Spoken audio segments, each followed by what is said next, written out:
जी जामी साहब, आपने मारिया साहिबा की गुफ्तगू सुनी। आपके ख्याल में शुरुआत बेहतर हो सकती थी, कुछ तनाज़े कम हो सकते थे, मरियम नवाज साहिबा उनको एड्रेस कर सकती थी?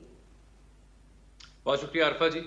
मेरे और मारिया के ख्यालात अक्सर एक ही जैसे होते हैं, लेकिन थोड़ा सा मैं और बढ़ा देता हूँ उन ख्यालात को। सियासी ख्यालात की मैं बात कर रहा हूँ। जैसे उन्होंने कहा ना, अच्छा होता ये होता, ये होता तो वो होता। अच्छा होता कि पंजाब की 200 बरस बाद जो पहली खातून वजीर आला बन रही हैं, वो शरीफ खानदान से ना होती। बहुत अच्छा होता कि वो पाकिस्तान मुस्लिम लीग नून की कोई अदना सी वर्कर होती, तो ज्यादा अच्छा होता। फिर ये जो मसाइल जिनका मारिया जिक्र कर रही हैं, शायद उनकी अहमियत थोड़ी कम होती, क्योंकि जो ऑप्टिक्स से उनकी वैल्यू बढ़ जाती। मेरा ख्याल में इनके लिए जो सबसे बड़े दो अहम चैलेंजेस हैं सूबे में, सबके बावजूद जिनका मारिया ने निशानदेही की, वो असल में इस सबसे बड़े सूबे में सबसे बड़ी आबादी यूथ की है। उसको कैसे ये एंटरटेन करेंगी, उसको कैसे उसके साथ टच करेंगे, अपने आप को कैसे कनेक्ट करेंगे अपने आप को। जो प्लान्स वो अपनी स्पीचेस में दे रही हैं, चाहे वो यहाँ पे आईटी सिटीज बनाना हो, चाहे वो हेल्पलाइन क्रिएट करनी हो, वाईफाई या दीगर डिजिटल जो मीन्स हैं उनके लिए मैयर्स लेना हो, वो प्रैक्टिकल जरूर हैं, लेकिन real issue is optics. Optics youth देख के फिर आपकी रियल जो स्टेटमेंट है उसको बाय करती है। ये हमारी यूथ का चाहते ना चाहते, अच्छा या बुरा, एक माइंडसेट बन चुका हुआ है।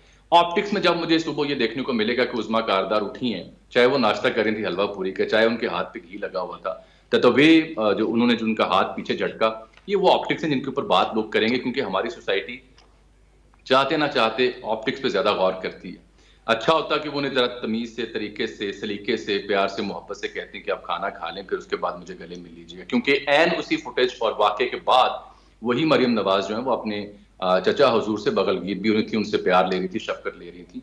तो तब उनका ज़ाविया निगाह कुछ और था। आज उनकी हलफ बर्दारी की तकरीब पे भी बहसत सहाफ़ी हमें जाने का मौका मिला। मैं वाज़ेह कर दूं, हम बुज़दार साहब और परवेज़ लाही साहब की हलफ बर्दारी भी देख चुके हैं, सहाफ़ी का काम है। तो वहां पे जो नून लीगी रहनुमा मौजूद थे, कौमी असम्बली के, सूबाई असम्बली के, जीते हुए हारे हुए, इनके खानदान के लोग भी वहां मौजूद थे। उनकी भी जो बदन बोलियां थी, बॉडी लैंग्वेज थी, वो कुछ ज्यादा खुश या मुतमिन नहीं थी। वो फातिह की बॉडी लैंग्वेजेस नहीं थी। और मसाइल वही हैं जिनका जिक्र हम बार बार कर रहे हैं। वो बुझे बुझे से थे और बार बार इस बात का जिक्र कर रहे थे कि हम आगे कांटों की सेज पर हैं, and it will be very difficult for us to govern even in Punjab and then in सही सर। Wafaq।